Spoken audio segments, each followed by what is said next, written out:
I've got one flame to burn,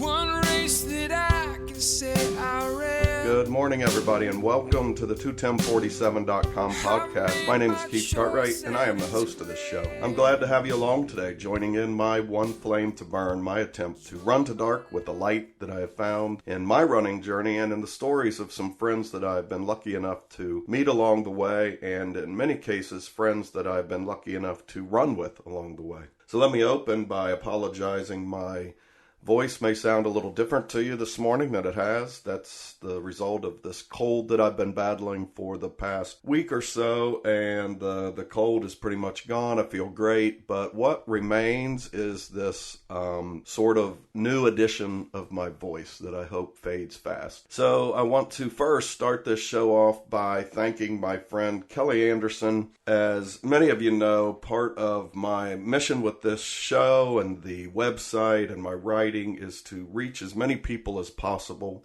with this hope and this strength that I've found in my running journey and in the stories of a lot of people that I've got to know along the way and continue to meet. And I'm inspired by them. I think they bring hope to me, certainly. And my hope is that what I do here, I can bring that hope to other folks who may be needing it as much as I often do.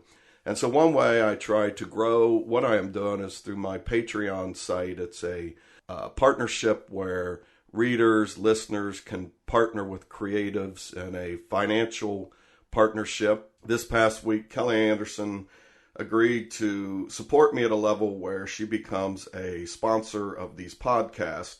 And so I am thankful for Kelly. Kelly and I actually met on the Megs Miles website or the Megs Miles Facebook page.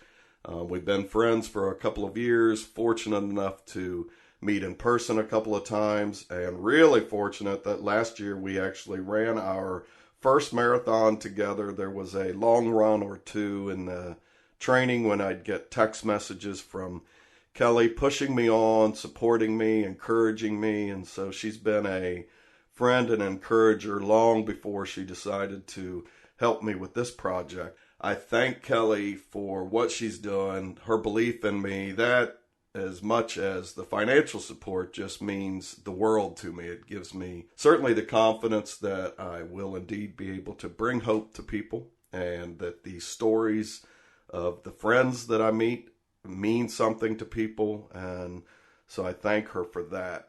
It's coincidental, I guess, maybe, that I speak to Kelly's partnership with me today and the Megs Miles Facebook page where we met. Today's interview is with Brooke Roney, who in one Facebook post started this group that I often refer to on this podcast and where I met an awful lot of the people that I interview on this podcast. And so today I interview Brooke. We're going to talk about how she started the page, that first post that she put out there, what kind of her hopes and thoughts were around that first post, and certainly reflections on where it has gone today and if she could have ever envisioned this. Brooke also has a wealth of information and advice when it comes to running, and so she just provides some real good insight today in both the mental game and the physical game that is running. And so without any further straining of my voice, let me turn this interview over to me and Brooke Roney. Welcome, Brooke Roney, to the 21047.com podcast. Thank you. I'm excited. Yeah, well, a lot of folks listening are obviously from the Megs Miles supporters Facebook group. And so most of them know the story of Meg and, how she was hit and killed by a drunk driver. And I think even a lot of folks are familiar with the story that you, Brooke, went on Facebook shortly after she was killed, and you put a post out there on Facebook to invite people to run for Meg that following Saturday. And I was running today, and I'm pretty active on Facebook, and I was thinking there's a lot of days when I go on there and I just post something on Facebook. Now, obviously, your post was filled with a lot of emotion, a lot of things running through your head. But I'm curious, when you started to see the response to that initial post, what were some of your thoughts? Initial thoughts.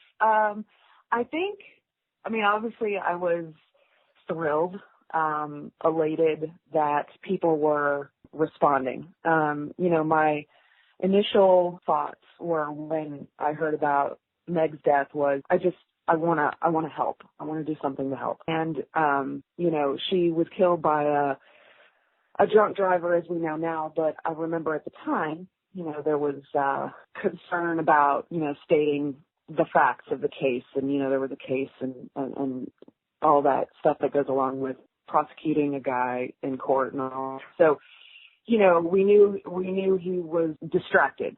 So I know that, initially I wanted to just promote that awareness of just, the dangers of distracted driving, whether it's drunk driving or driving and texting or driving of any sort under the influence of anything. And I wanted to really just spread awareness for runners. I was kind of a new runner, being part of the running community. I think that I wanted to make sure that a gentle reminder, so to speak, in creating an event to run for one of our own, and run in spirit together.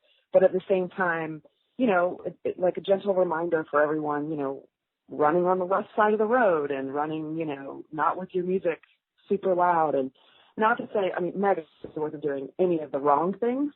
It was a tragic accident. But those were really my initial reactions to creating, this virtual run. And, in a way, her death could have been prevented, as so many others since and before her. The tragedy that we see about runners getting hit, and whether it's just about promoting the awareness on the driving side and on the running side. And so, I didn't expect much. Right. I really wasn't expecting, maybe a couple hundred people, runners to just kind of hop on board and say, spread the event and just, try and, like I said, just be that gentle reminder for all of us, that life is precious and please be careful when you're out there running and don't drink and drive and text and drive and all that. But I feel what happened is that it took off. All these people that weren't runners got involved, and they really took to Meg's story. Her friends and family obviously responded and got involved, and I think it just took off from there. And people who really hadn't run before or really were runners, they wanted to get out and support Meg and her family, and it just took off. And so, I'm still in shock today as to what everything has happened and what's transpired. There's really no words. Yeah, and so I'm curious, because I think that's probably as in-depth a conversation as you and I have ever had about your thoughts when you first started the post. And I don't even think that day, and you can correct me if I'm wrong, that your hopes were, I'm starting this group, which is really what it's become. You really were just starting some sort of a movement of some sort, and probably in your mind a temporary one. But right. And I find it interesting that you talked an awful lot there. Your initial thoughts were promoting safe running, bringing awareness to the risk of distracted driving, just this awareness. And so here we are, 3.5 years later. 100,000 plus people came out and run in response to your initial call. And I was looking earlier this week. Right now, what's left is this group of about 16,000 people, and I was looking earlier that about 10,000 of them every month interact in some way, whether it's just looking at a post, commenting. Certainly not all 10,000 are posting, but they're involved. Right. And yeah. But I would say a very, very small percentage of the conversation is around safe running. Certainly there's a lot of encouraging one another to do that and bringing some awareness, but it's become, I would say, something much bigger than that. And I'm curious, as you look at this group today, what some of your thoughts on what it has really become. Yeah. I mean, it's definitely, you're right. Actually, I've never even thought about that until you just said that, we don't really talk about, safety and runner safety. And, we're a group who, we want to make changes and do good things, out there in the world. Maybe we should be doing some more runner safety events and stuff like that. Because, I mean, I think it would benefit. The group took on its own power. It took on, it had this. There were just these. It's like the spirit of Meg. I don't know how. Like it just enveloped in all of us, and we became a group of people just drawn to the type of person that Meg was. As people who knew her, started sharing stories about her in the group and favorite memories and whatnot. I think that resonated a lot with people, and, you just become drawn to somebody, even if you didn't know them, just knowing what a good person she was and her smile and what an amazing mom and wife and daughter. I mean, she just had so much that she offered to all of us. And I think that's what really the group was drawn to. And we all share a mutual respect for each other. And I think that's a big word. I think that as over the years, we've seen all sorts of people sharing their stories and where they're from and, the types of people that they are. And, while Meg was a woman of faith, Christian, that we have people in this group who are people of different faiths. We have people who, I don't know that would ever have been friends if it weren't for Meg, but I think we all have respect for each other. And I think that that's the kind of person that Meg was. She held a huge respect for all of the race of humanity, and I think that transcends everything in our group, for sure. Yeah, and I think I look back, and I don't think anybody ever decided to minimize the importance of runner safety or that it wasn't a good cause. But I think you used the word there a minute ago. You just talked about this power, and I think this power just came over this group, and I believe strongly that it was this spirit of Meg and her faith. And I think for a lot of us, and I'll speak for myself, it was encouraging to see that somebody could sort of take on this heroic role. And I know Meg would not want to be called a hero, and her family probably wouldn't even say she's a hero. But for a lot of us, when you see this very simple person who is being recognized and adored for those things you just said, being a good mom, being a good wife, being a good volunteer in the schools, all these things that I think too often we look at as small things. I think it was nice to see those things recognized as big contributions, and it was nice and encouraging to see that an individual could be recognized as this powerful figure.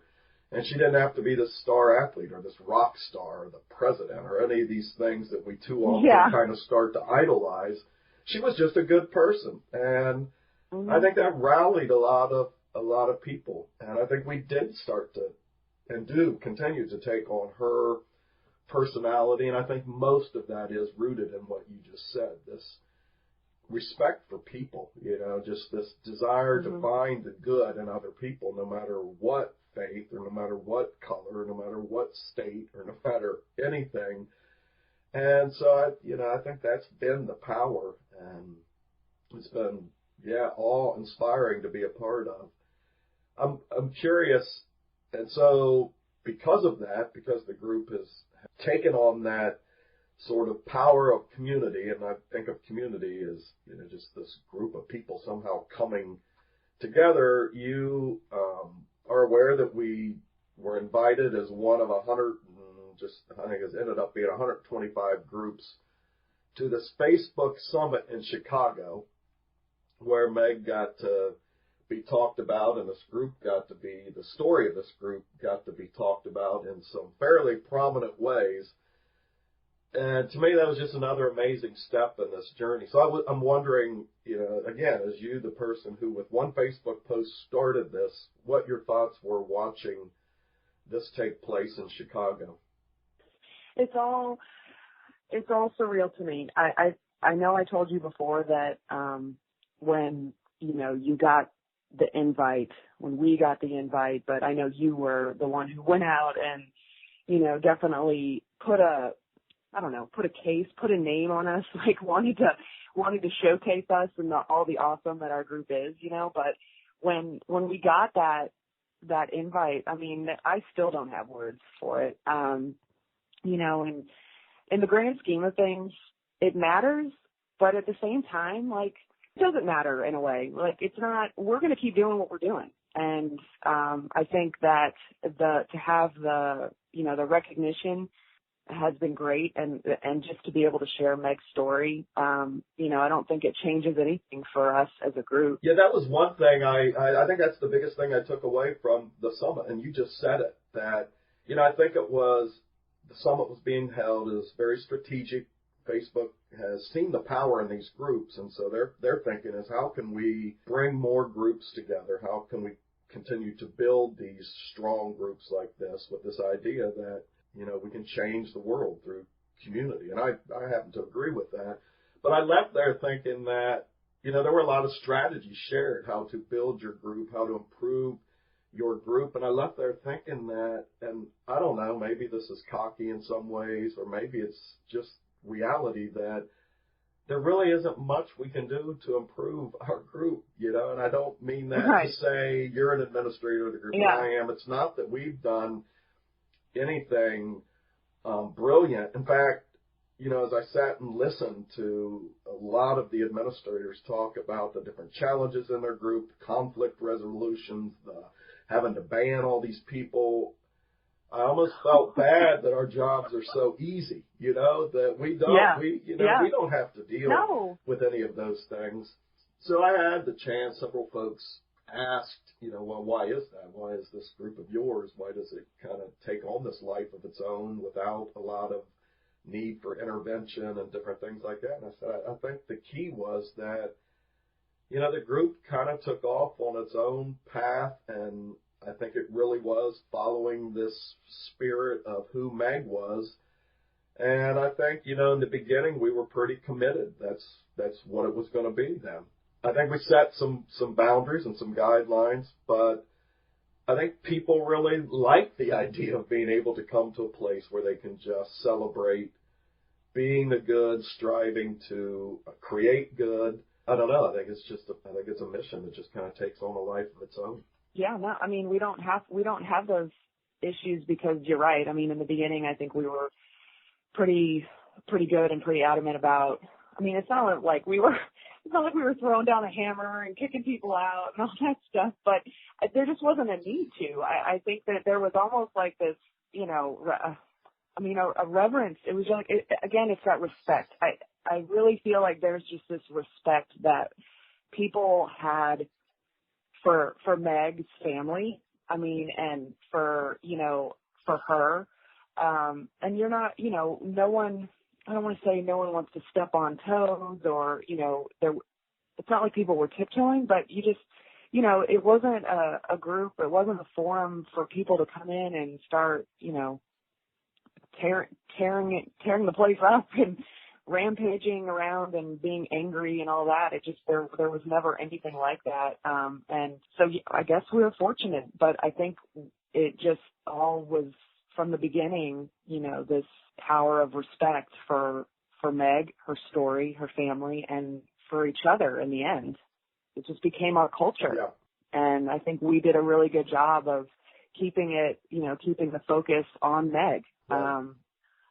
And so, yeah, I guess that's a testament to us, but to everyone. Right. I mean, I think everyone in the group, like, love this word, respects that, and just, that's what makes us so great. Yeah, I've said I don't. I think it's really become. I think there's probably a lot of people in the group who don't even know who the administrators are, right? Because it's just no, little not at all. involvement. So it really is kind of a collective role. I think we all take some pride in managing that culture, and we'll just go ahead and overdo the word. Keep this respect flowing throughout the group. Yeah. So my next sort of thought then is you are active on Facebook as well and do a lot of blogging, and I love following that. Over the last 6 months or so, you've been very open about personal challenges in your own life, and I'll just let you speak to those as openly as you want to, but they're not unlike personal challenges that we all have. You've just done the healthy thing and been open about them. And I'm wondering what role this Megs Miles group and just community in general has played in helping you with these challenges that you're going through.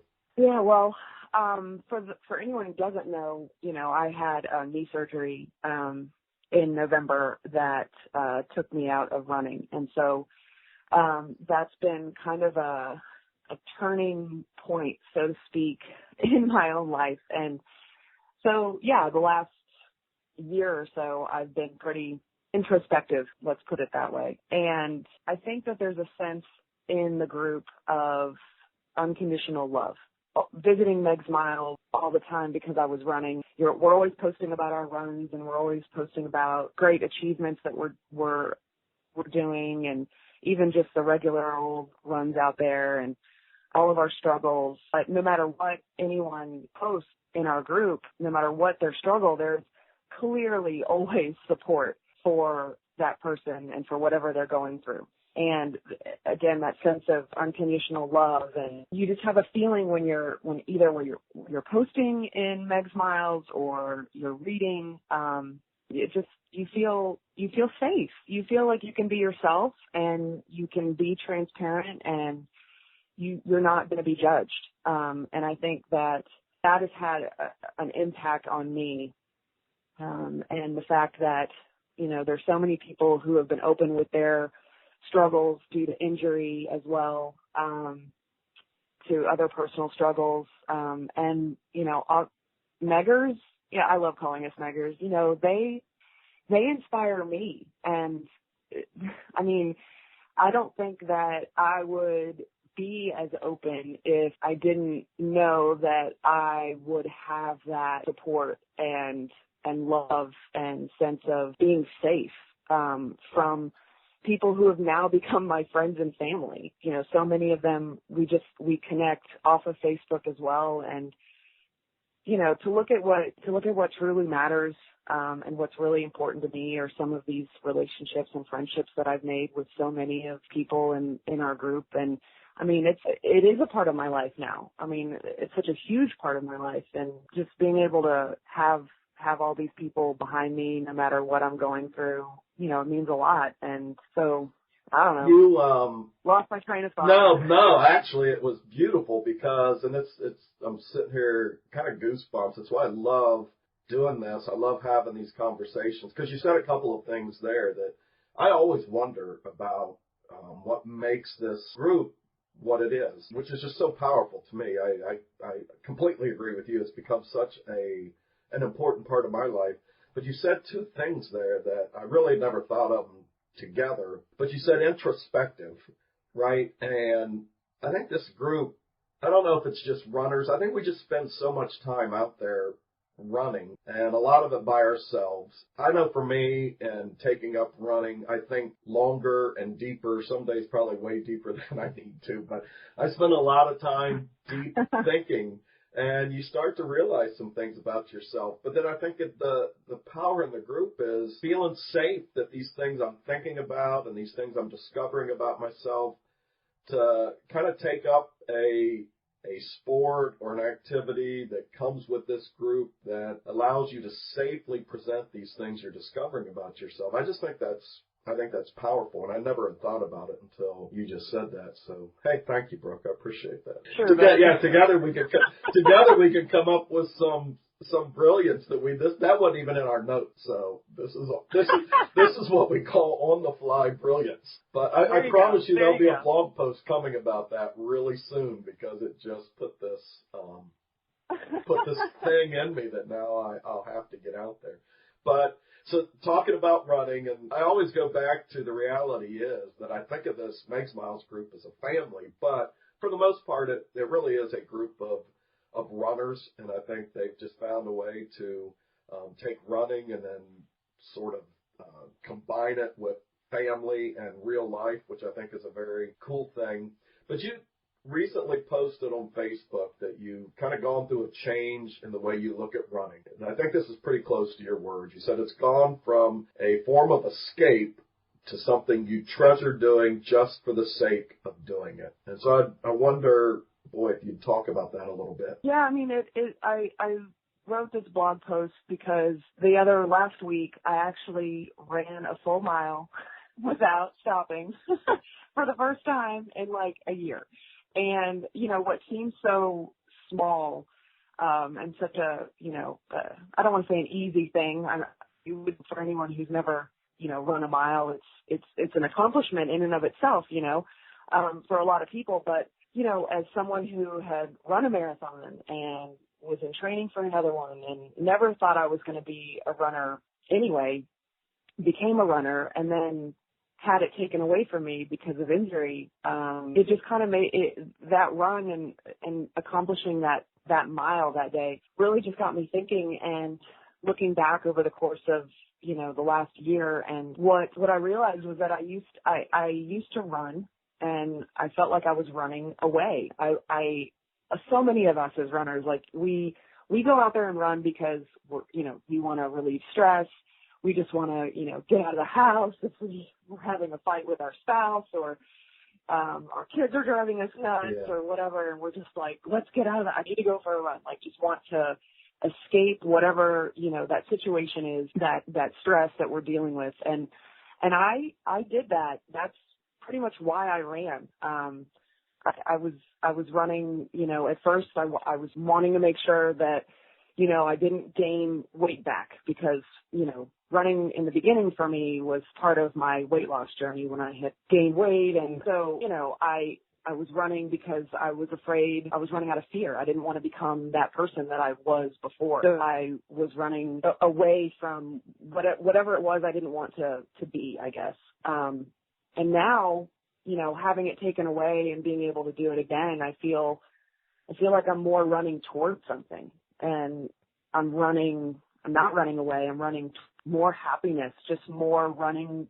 to be able to run, because I feel like it's a gift now that, it's certainly not, I'm not fast. I'm not, I'm still having trouble with my gait and form and all of that, but at least I'm able to run again. And so, yeah, I feel like now I have less of a need to run and more of a just want to run. Just a different perspective. No, I thought about it this morning. I read your post and knew that we were going to be talking, and I hadn't run in a few days. I've been battling this cold, but this morning I decided I'm going to go out and run at least a little bit, and it's easy to get into thinking that if I'm going to go run a mile, that really doesn't even matter, when you've run longer distance. Right. But I thought about that this morning in your post, and I did go out and run a couple of miles, but with that sort of perspective you talked about, and it's helpful. So, I appreciate that, and I think it's good. I think it's a good way to look at it. So if there's somebody who is on the sidelines right now and they can't run and they may be struggling with this one way or another, what advice would you give to them?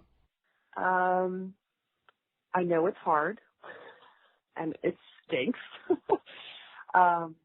And it's a roller coaster. I don't think I realized how much of a roller coaster that it would be. My biggest advice would be to lean into it, lean into the challenge, and lean on us, as a group, lean on your friends and your family and whoever you can that, allows you to just be yourself. And no matter what what yourself is at that moment, because there's going to be so many frustrations, and then there's going to be celebrations, and then there's going to be more setbacks, and, nothing is going to replace running. I don't think entirely. There's nothing out there like it, at least that I found. The best advice that people were giving me was, well, you can walk. Well, when I could walk, walking, cycling. I even found that reading and writing became my form of running. There are things out there that you can obviously do. They're not the same. But I think if you can find a way to express yourself and express your frustrations, then that would help in a healthy way, of course. Right. No, well, I appreciate that. And because I thought, again, in the group, and because it does center so much on running, I think that is one of the common sort of things that we find ourselves supporting people through, is folks that get sidelined with injuries or whatever's going on where they just can't run. And I think they do. I think they do lean into this group. I think they do know this is a place to come, which I think is very cool. And I think it's what makes it not so much exactly a running group, because we embrace people who aren't running or can't run or are sidelined. Oh, totally. I wouldn't have gotten through it. Yeah. I don't think I would have gotten through it. I mean, even though I wasn't posting, a lot, just, reading, and being able to, help others through, little setbacks that they were having. I mean, it means a lot. I think it means more to people than anybody, really realizes, who's not as active in the group. And it doesn't mean that no one's, watching or reading or anything like that. Yeah. And I find that such a compelling, I'm a storyteller, and I just look for the story and everything. So I love this idea, though, that going back to the beginning of our conversation, that you started this group really as, first and foremost, to honor your friend and to just look for a way to, I guess, express sort of your grief, but with a lot in mind focused on, man, we got to keep runners safe, and we got to keep drivers from being so irresponsible, being distracted. And that was sort of your thought in starting this group, but then it just became this family, this support group, and in some senses, this community. And you tap into that now just as powerfully as anybody. And I just think that's an interesting sort of full circle that I like to full circle moment. I like to think that Meg, with a lot of help from God, is coordinating that sort of circle in you, and in a lot of us. I can see myself in that every bit as much. And so my final question then would be, so those who aren't sidelined, there's a lot of us who do run, and I fall into this group more than the sideline group, who are running, but we get tripped up by self-doubt. We start thinking about a race, but think, well, that's too hilly, or that's too long, or we start thinking about running a certain pace, but get to thinking that's too fast, or I've never run that fast. And you always come across as this master motivator to me. So I'm curious what you would say to folks that are experiencing some sort of doubt, and they are running, but they getting tripped up by their own doubt. What would you say to folks like that? It's all in between the ears. And as someone who has struggled so much her entire life with self-talk, it's, the biggest thing I would say is that, first of all, you have a choice. You can make a choice, yes or no. And you need to first make the choice that yes, you can. Yes, you can run, an 8-minute mile. Yes, you can run a marathon. Yes, you can do the bluegrass that has a bajillion hills. And no, you won't die. You can do anything. You have a choice to make. And I would say, because this group is centered so strongly around faith, as a person of faith, if you believed in yourself as much as you believe in Jesus Christ, then you can do anything. And I think that so much of what people forget is that belief in themselves. And the power of positive self-talk is incredible. And when you are, doubting in your head, it's real. I'm not saying that you're never allowed to doubt yourself or not be able to say, I don't know if I can do this. Doubt is inevitable. But the more you can catch yourself being negative with yourself, the more you can catch yourself doubting and putting a stop to it and changing the language and changing what you're saying to yourself, and saying that you can, and yes, you can, and treating yourself as a friend who's going through self-doubts. And, what would you say to that friend? Well, then say it to yourself. It's all between the ears. And so much of it is mental. And, like I said, it's not, I have struggled so much, but inevitably it's all about self-belief and the power of words and what you tell yourself. Awesome.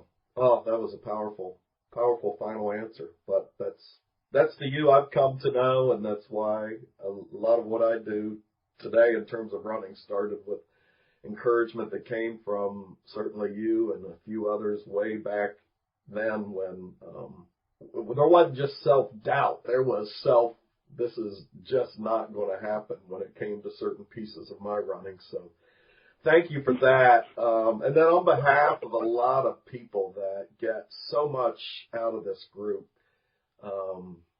just thank you. Thank you for that first post. Thank you for doing something, right? There's a lot of people that sit around some days and say, what can I do? Well, you just did something. And to me, again, it's a powerful lesson that we never know what's going to come from that something. I think too many days we sit around and try to figure out, I want to do the perfect thing. And if I can't figure out the perfect thing to do, I just do nothing.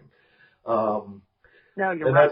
I think that we all get frozen by fear. Yeah, and that's where a lot of my faith comes from, and certainly my faith journey. The more I've discovered that God isn't waiting on me to do the perfect thing. He just wants me to do something, and then He'll do the rest. And that's certainly what I've found in this story, and it all traces back to your post. Hey, let's run for Meg. And boy, today we do a lot in Meg's name. So on behalf of a lot of folks that get so much more than running help out of this group, thank you, my friend. You're dynamite.